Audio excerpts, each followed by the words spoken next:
जब आप मुगलों की बीवी कहकर एक वर्ग को सवाल उठाने के लिए उकसाते हैं तो दूसरा वर्ग भी भड़क सकता है और ऐसे माहौल में लामबंदी चल रही है। 28 और 29 मई को जमीयत उलेमाए हिंद ने देवबंद में एक बड़ा आयोजन किया है। 5000 मुस्लिम संगठनों के शामिल होने का दावा है। बात ज्ञानवापी की होगी और उस कुतुब मीनार की भी, जहां पूजा होगी या नमाज, इसका निर्णय अब 9 जून को होने वाला है। हम चाहते हैं हमें पूजा का अधिकार यहाँ मिलना चाहिए। इस परिसर की हर दीवार चीख चीख के कह रही है कि ये हिंदू मंदिर है। उस जमाने में जो पत्थर बेचने वाले लोग थे ना, तो सब में जो है वो तकरीबन मूर्तियां वगैरह वो लगा दिया करते थे। अंदर देखिए हर जगह में मूर्ति है, अलग अलग भगवान की मूर्ति है।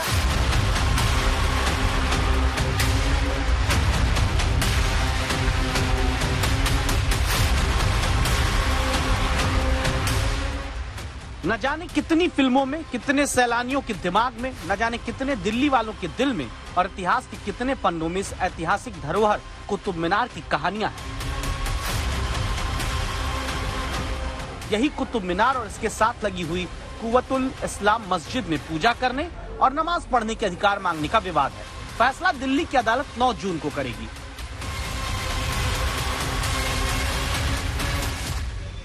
वन ऑफ द क्वेश्चन ये है कि अगर मंदिर 800 साल पहले टूट गया और 8 साल में कोई एक्टिविटी नहीं हुई तो हमारा राइट क्या है? अब ये सोए हुए थे इतने 270 साल के बाद में अब जो ये नई बात पैदा कर रहे हैं, तो ये तो ठीक नहीं है।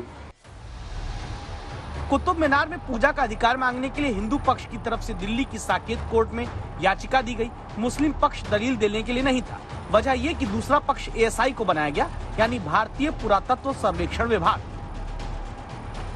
हिंदू पक्ष ने दलील ये दी कि 27 मंदिर को तोड़कर यहाँ मस्जिद बनी है। मुख्य देवता तीर्थंकर ऋषभदेव और भगवान विष्णु के समेत 27 देव मंदिर कुतुबुद्दीन ऐबक ने तोड़कर ये ढांचा बनाया। कुतुब मीनार के भीतर लगे अभिलेख का अनुवाद करके हिंदी में लिखा गया है, जिसमें दर्ज है कि 1191 में 27 मंदिरों के मलबे का इस्तेमाल करके इस मस्जिद का निर्माण हुआ।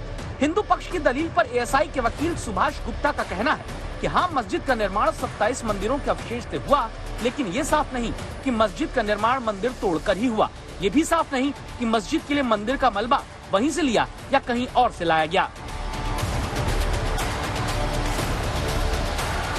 मैंने कोर्ट को दिखलाया कि आर्टिकल 25 में right to religion subsist that continues, और देवता के चले जाने से, उनको हटा देने से राइट टू वर्शिप कभी खत्म नहीं होता, डिविनिटी नहीं खत्म होती, दैट कंटिन्यूज।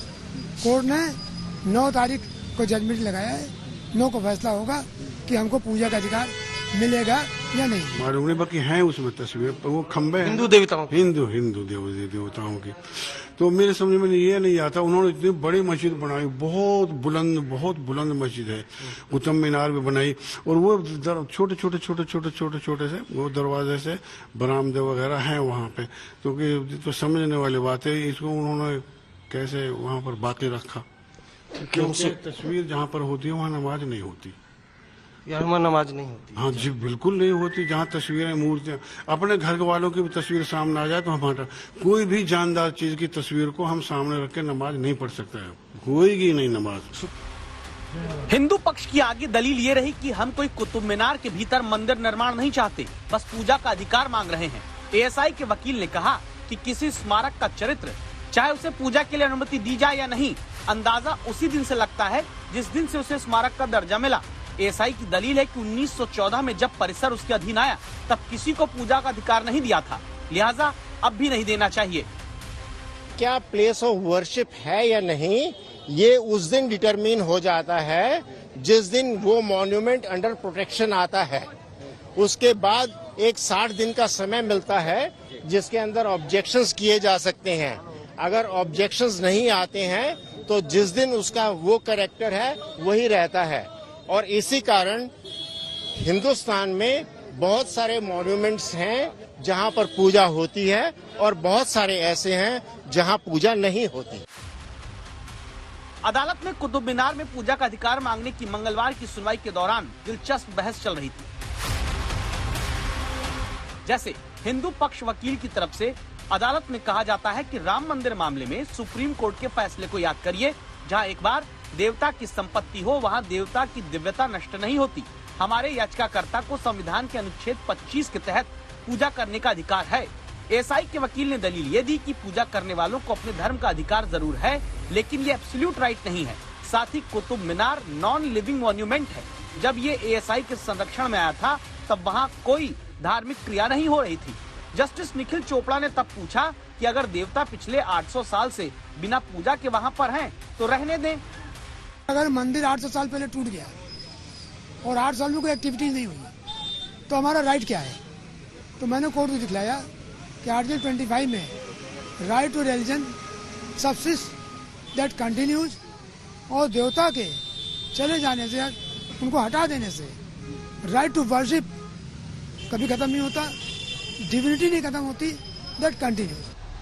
आगे बहस के दौरान हिंदू पक्ष की तरफ से कहा जाता है कि कुतुब मीनार परिसर में एक लौह स्तंभ है जो कम से कम 1600 साल पुरानी संरचना है। उस मिश्र धातु के स्तंभ पर पौराणिक लिपि संस्कृत में श्लोक भी लिखे हैं। हमें वहां पूजा की इजाजत मिले। इस पर भारतीय पुरातत्व सर्वेक्षण विभाग की तरफ से दलील ये है कि लौह स्तंभ 1600 साल पुराना हो सकता है, लेकिन इसे कब कौन यहाँ लाया ये हम नहीं कह सकते। जिस कुतुब मीनार को लेकर हिंदू और मुस्लिम दोनों पक्षों के अपने तर्क हैं, वहां आने वाले सैलानियों के मत को भी अब आप जानिए। देश की छवि खराब होती है, दिल्ली की छवि खराब होती है, तो हम सबको इससे बचना चाहिए कि ऐसा कोई भी काम ना करें जिससे देश के दो हिस्से हों। जो पहले हुआ है हिंदू मुस्लिम का हुआ है, वो दोबारा ऐसा ना हो। कोई ऐसा कोई विवाद मामला नहीं है कि खाली अफवाह है। अभी सैलानी बनकर कुतुब मीनार आने वाले लोग आगे भक्त बनकर आएंगे या नमाजी, यही फैसला आगे 9 जून को होगा। अर्पिता आर्या, अनिशा माथुर और संजय शर्मा के साथ वरुण जैन, दिल्ली आज तक।